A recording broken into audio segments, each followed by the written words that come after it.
अब हम बात करेंगे कर्तव्य पथ के। जंग लड़े वो वीरों की तरह जब खून खौलकर उनका फौलाद हुआ था, लड़े वो आखिरी दम तक, तभी तो हमारा देश आजाद हुआ था। हम बात कर रहे हैं 26 जनवरी की तैयारियों को लेकर। हमारे देश के जवान जिस तरह से परिचय दिखा रहे हैं, जिस तरह से परेड और रिहर्सल की तस्वीरें इस समय कर्तव्य पथ से वाकई में देखते ही बनती हैं।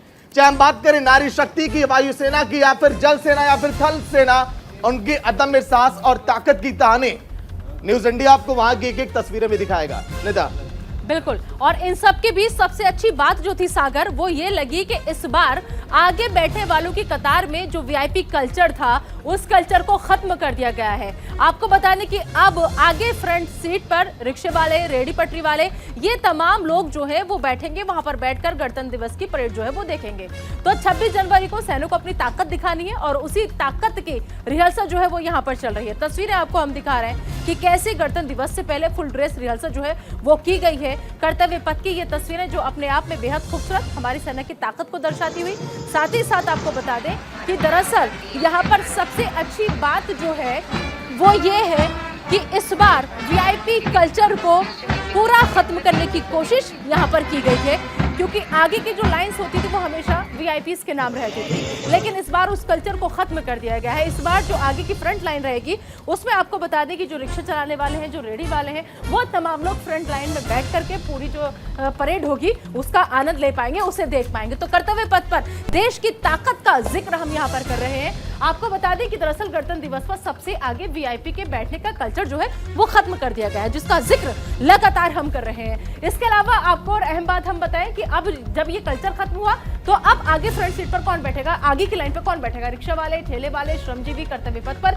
गणतंत्र दिवस पर बैठेंगे सबसे आगे। तो वीआईपी कल्चर की खत्म करने की शुरुआत के तौर पे से देखा जा रहा है। कर्तव्य पथ पर इस बार नारी शक्ति जो है वो भी अपनी ताकत दिखाएगी। हर बार नारी शक्ति दिखाती है, लेकिन इस बार ये नारी शक्ति का जो एहसास कराएंगी वो कुछ खास होगा। वायुसेना के दस्ते का नेतृत्व करेंगी, आपको बताने की स्क्वाड्रन लीडर सिंधु रेड्डी। तो आप समझ सकते हैं कि अगर इसका नेतृत्व करेंगी वायुसेना के दस्ते के दल का, तो महिला शक्ति अपने आप में बहुत ऊंचाइयों पर पहुंच जाती है। विदेशों में हुए एयरलिफ्ट ऑपरेशन के साथ ही साथ आपको हम बता दें कि दरअसल कर्तव्य पथ पर जब देश की ताकत दिखेगी तो मित्र देशों के साथ होने वाले वायु ऑपरेशन की झलक भी इस दौरान नजर आएगी, वो झलक भी हम देख पाएंगे। और इसके अलावा आपको हम बताएं कि यहाँ पर क्या कुछ खास होगा 26 तारीख को, उसकी तैयारियां पूरी मुकम्मल जो है वो कर ली गई है। तस्वीरें लगातार आपको हम दिखा रहे हैं। देखें, जब इन तस्वीरों को देखते हैं तो मन जो है वो गर्व से चौड़ा हो जाता है रवीश, क्योंकि ये हमारी देश की सेना की ताकत है जो हमें हर साल ये एहसास कराती है कि हम इनकी वजह से आज अपने आप को सुरक्षित इस देश में महसूस करते हैं। काफी दिन से तैयारियां वहां पे चल रही हैं। आज 23 जनवरी है, फुल ड्रेस रिहर्सल का आज डे है, जो कि पूरी वहां पे परेड निकाली जाती है उसी तरीके से जिस तरीके से 26 जनवरी को होती है। राजीव तिवारी हमारे सहयोगी हमारे साथ जुड़ रहे हैं। राजीव, किस तरीके की तैयारियां चल रही है? राजीव।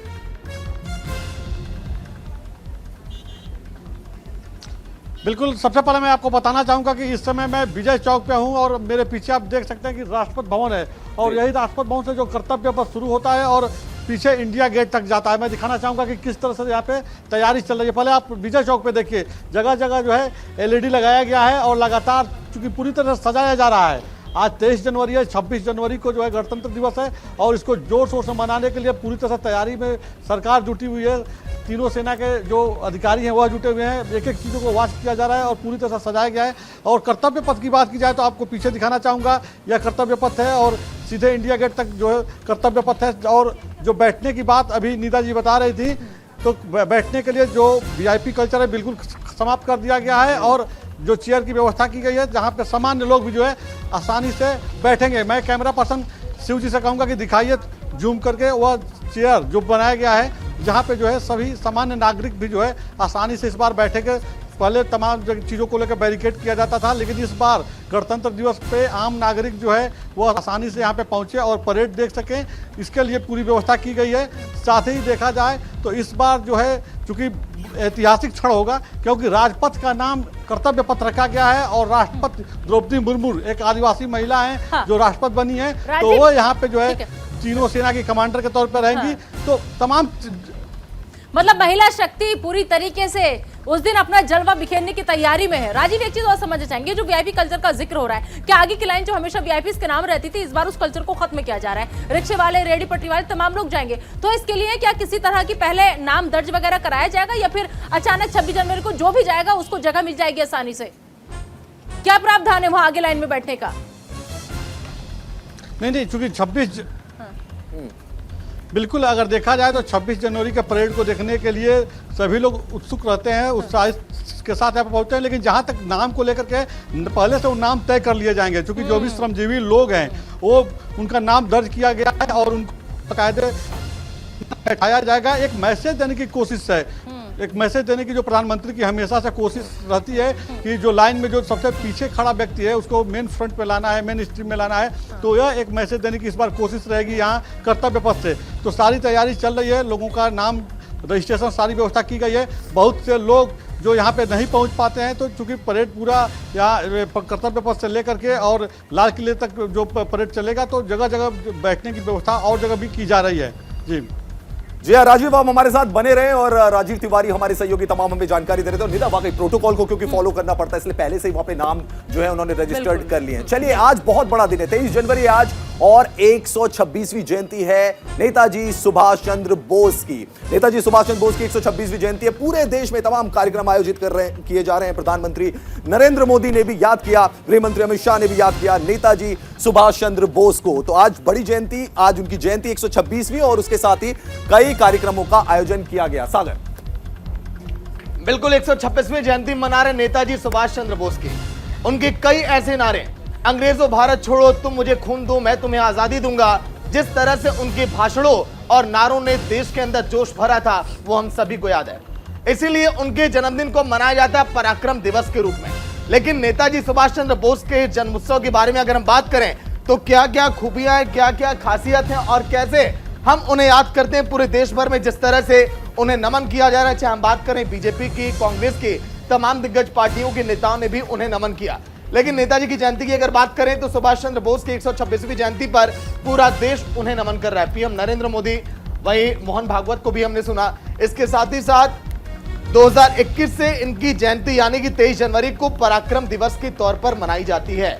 सुभाष चंद्र बोस यानी कि 2021 के बाद इस दिन को कहा गया कि हम अब पराक्रम दिवस के रूप में मनाएंगे। वहीं सुभाष चंद्र बोस ने भारत के पूर्ण स्वराज का सपना देखा था, और तभी आज के दिन हम और आप इस तरह से चैन की सांसें हम ले पा रहे हैं। इनका बहुत बड़ा योगदान रहा।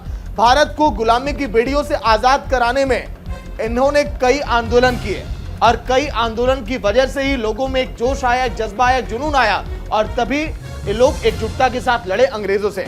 इसकी वजह से नेताजी को कई बार जेल भी जाना पड़ा है, उनके भाषणों की वजह से और उनके आक्रामक होने की वजह से। वहीं नेताजी ने आजादी से पहले हिंदुस्तान की पहली सरकार भी बना दी थी। वो पहली सरकार कब बनाई थी, नाम क्या था उसका, वो भी आप जानिए आगे। क्योंकि 21 अक्टूबर 1943 को आजाद हिंद सरकार की स्थापना की गई थी, ये पहली बार हुआ था। लेकिन अगर हम नेताजी की बात करें, हमारे साथ सहयोगी निदा भी हैं। निदा, जिस तरह से उनका योगदान रहा, उनके हम जोश की बात कर रहे हैं, जुनून की बात कर रहे हैं, उनके भाषणों की बात कर रहे हैं, वाकई में देखिए उसको आज हम याद करते हैं। इसीलिए कहा जाता है इस दिन को पराक्रम दिवस।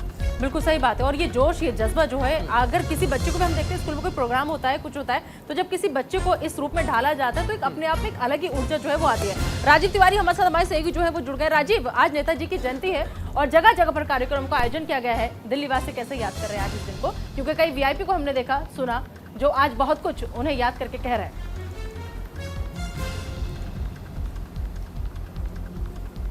बिल्कुल इस बात से इनकार नहीं किया जा सकता है, क्योंकि देखिए प्रधानमंत्री खुद नेताजी को लेकर लगातार, जब से प्रधानमंत्री बने नरेंद्र मोदी जी, लगातार मैसेज देते रहे हैं। आज खुद वो पार्लियामेंट में गए और श्रद्धांजलि दी है, तो एक मैसेज तो गया ही, साथ ही उनको लेकर के लगातार लोगों के अंदर जो अवेयरनेस, जो नई पीढ़ी है, जो नई जनरेशन है, उनको अवेयर किया जा रहा है। क्योंकि आपने देखा होगा कि नेताजी को 2014 के पहले जिस तरह से मौनी बाबा, गुमनामी बाबा, तरह तरह के नामों से जाना जाता था, उस नेताजी को मेन स्ट्रीम में लाने का काम प्रधानमंत्री नरेंद्र मोदी ने किया है। क्योंकि उन्होंने जो देश की आज़ादी के लिए जो बलिदान दिया, जो लड़ाई लड़ी, तमाम एक बड़ा इतिहास है उनके नाम से जुड़ा हुआ।